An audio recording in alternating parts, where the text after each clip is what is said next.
Welcome to this week's MoneyFit Live. My name is Todd with MoneyFit, Education Manager and author of Everyday Money for Everyday People. Let's get right into today's topic, wedding budgets. How do you prepare for it? What goes into a budget? And what's more expensive than other things? There's a lot of different categories here. We're going to be going through a lot of different information. So let's start right off the bat with for richer or for poorer. What's the average cost? Well, in 2021, as of the recording of this webinar, the average cost was in the neighborhood of $20,000. Now, that varies depending on where you see the statistics. Many places will show it being $30,000, which is more likely the average, and this is more likely the median. Either way, tens of thousands of dollars is the average or median. That's normal.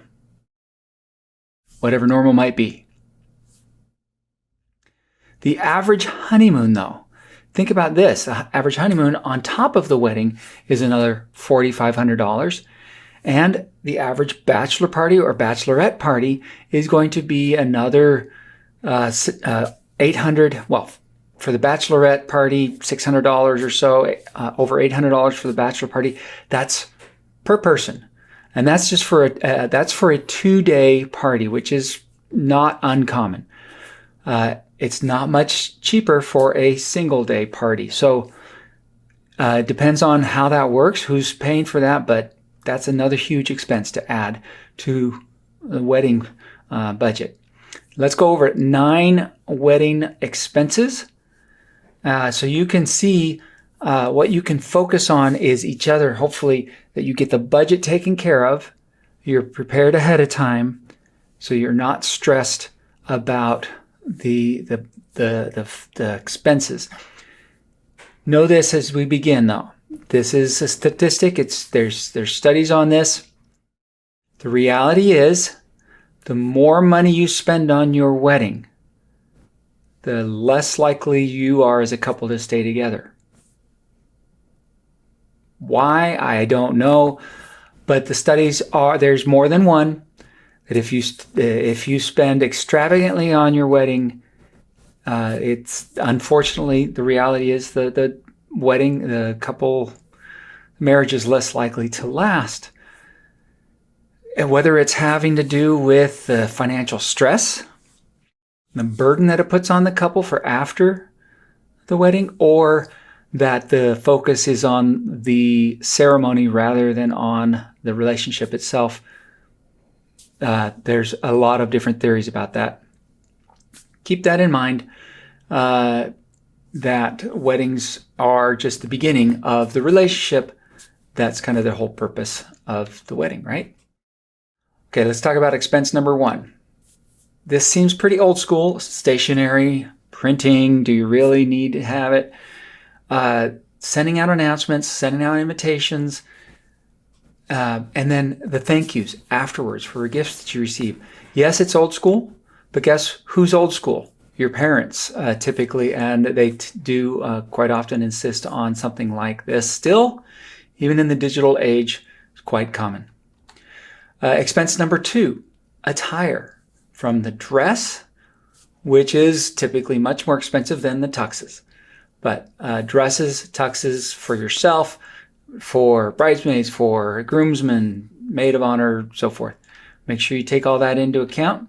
Expense number 3, professionals from the wedding planner. About 1 in 3 couples will hire a planner, whether it's a full-blown take care of everything planner, or whether it's the day of professional who just makes sure they're coordinating the actual wedding.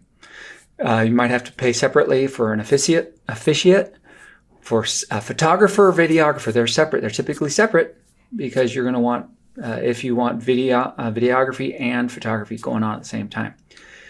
Photographer typically is about the 4th or 5th most expensive part of your wedding. So shop around, get one, find one that you trust and that you like what they do. Expense number 4, rehearsal. Not everybody goes to a rehearsal dinner, but it's quite common, whether you're including the venue and food to go with the rehearsal. it can add up to easily over $1,000. Expense number 5, the actual ceremony. Hey, this is it, right? This is the purpose. Again, the venue can be a big deal. Depending on if you have the ceremony at the same place where you have the reception and the rehearsal dinner, it could all be one. But not everybody does them. Not everybody has that at the same place. They can have separate locations. Some people who will get married had a destination ceremony. Now, typically, you don't have as many people you have to take care of there, but you have to involve a lot of travel. If there's music, quite often there is music, there is often a fee for the musician or musicians. Expense number 6, the reception. Big deal, because you have, again, the venue, which is typically the largest expense. In 2021, I think it's averaging a little over $10,000, followed by, very closely by, food. The average food cost in 2021 is about $70 per person. Obviously, it's going to vary drastically from for one couple to another. But if you multiply that times about the average 130 guests, that easily can reach to $9,000, $10,000 or more, depending on what you serve and how many people come. Don't forget, you got the music or DJ, another couple of $1,000s often. You got the cake, $500 or so in 2021. You've got the drinks, if that's separate, if you're going to have a bar or provide a bar, that's a huge deal. And quite often it can be included with the caterer, but not always. Expense number 7, florist. Getting the bouquet, getting the boutonnieres, but also all the flowers for the venue. If you're going to decorate the venue, and most couples do, that can be a huge expense. Number 8, gifts. Just little gifts to say thank you, party favors to those who are in your line or those who were your maid of honor, groomsmen, and attendants and so forth. The ring bearer, the flower girl, whoever is there to help you out with your big day. Many couples will offer a little gift, a token of appreciation. Many send a thank you card. Every wedding and every family is going to be different. If you're not sure, if you're trying to plan, if you're just thinking about this, check with the family members and see what is expected, you can pay for, what family members or friends might be expected to pay for on their own. It's going to be different everywhere. And then these are kind of miscellaneous. Don't forget the rings, the third largest expense, topping out around $5,400 in 2021. That's typically for the bride's ring, engagement ring. But don't forget, some people might have bridal showers. I mentioned the parties, how expensive those are, and the honeymoon. These all add up to tens of thousands of dollars, can easily for the couple. And you just have to ask yourself, is it required? Does the family require it? How much of this is the family paying for? How much are you paying for? What are your expectations? What are your fiancés' expectations? What are the expectations of the fiancé's family? Have an open discussion about this and talk about money.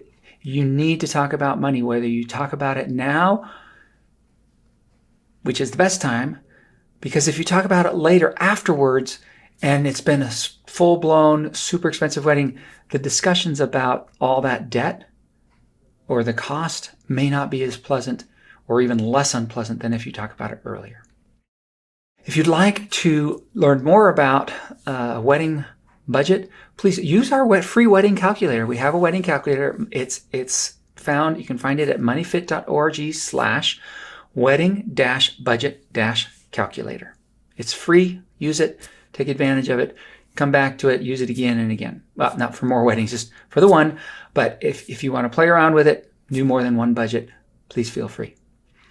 Again, thank you for, my name is Todd Christensen with MoneyFit. Thank you for joining me today. Join us again for another webinar soon, or find our archives at moneyfit.org/live. And we'll look forward to seeing you soon.